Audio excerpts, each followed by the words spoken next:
بسم اللہ الرحمن الرحیم۔ السلام علیکم۔ جو لوگ بے اولاد ہیں یا وہ جو عنقریب اس شرط سے فیضیاب ہونے جا رہے ہیں تو یہ دعا ان کے لیے ہے۔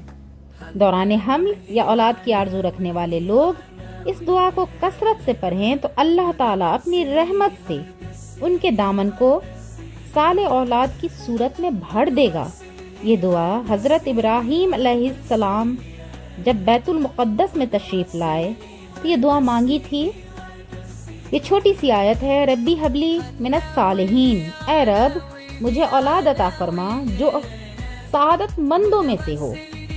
اور اللہ تعالیٰ نے اس دعا کی برکت سے انہیں اسماعیل علیہ السلام جیسی صالح اولاد 86 سال کی عمر میں عطا فرمایا۔